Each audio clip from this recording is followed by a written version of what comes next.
Hello বন্ধুরা, আজ আমি আপনাদের জন্য আবারও একটি নতুন গল্প নিয়ে চলে এলাম। বন্ধুরা, আমার গল্পগুলো যদি আপনাদের ভালো লাগে দয়া করে ভিডিওতে একটি লাইক ও চ্যানেলটিকে সাবস্ক্রাইব করে দেবেন। আপনাদের একটি সাবস্ক্রাইব আমার কাছে অনেক মূল্যবান। আর বন্ধুরা, সাবস্ক্রাইব করতে তো পয়সা লাগে না। চ্যানেলটিকে সাবস্ক্রাইব করুন আর একটি নতুন ফ্যামিলি গড়ে তুলুন। তাহলে আপনারা রোজ নতুন নতুন ভৌতিক অভিজ্ঞতা আর গল্প পাবেন। চলুন বন্ধুরা, অনেক কথা হয়ে গেল, এবার গল্প শুরু করা যাক। গল্পের নাম জীবন্ত কবর। গল্প। রাত গভীর হয়ে আসছে। ঘন কালো অন্ধকারে পুরো এলাকা ঢেকে গেছে।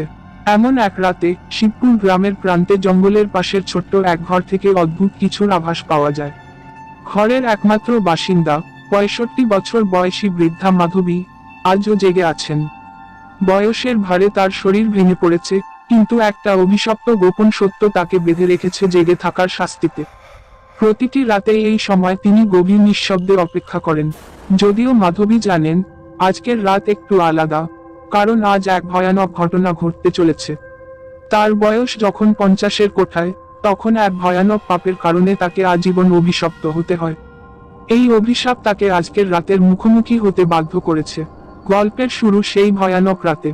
গ্রামের প্রভাবশালী জমিদার রায়বাহাদুরের একমাত্র মেয়ে চিত্রার মৃত্যু হয়েছিল রহস্যজনকভাবে।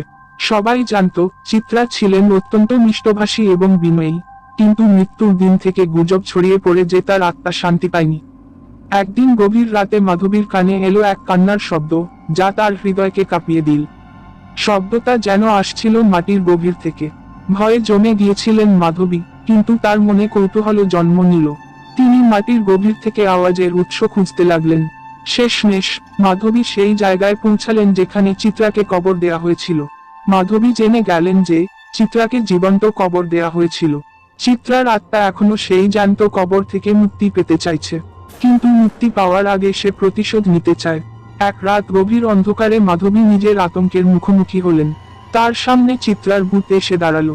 চোখে আগুনের শিখা, মুখ থেকে বেরিয়ে আসছে ঠান্ডা শ্বাস। চিত্রার প্রতিটি বাক্যে ঝরে পড়ছে প্রতিশোধের আগুন। মাধবী চিৎকার করে বলতে লাগলো, আমি দোষী নই, দয়া করো, দয়া করো। কিন্তু চিত্রা নীরবে মাধবীর দিকে এগিয়ে এলো। তার হাতের স্পর্শে মাধবীর গায়ে শুরু হলো অদ্ভুত ব্যথা। তার মনে হলো পুরো শরীর জ্বলছে আগুনে। কিছুক্ষণের মধ্যেই মাধবীর মনে হলো তিনি শ্বাস নিতে পারছেন না, যেন মাটির নিচে কবর দেওয়া হয়েছে তাকে। মাধবী জ্যান্ত কবরের মতো অভিশাপে পড়ে গেলেন। তার গায়ের মাংসগুলো পচে গন্ধ বের হতে শুরু করলো, চোখ থেকে পানি ঝরতে লাগলো।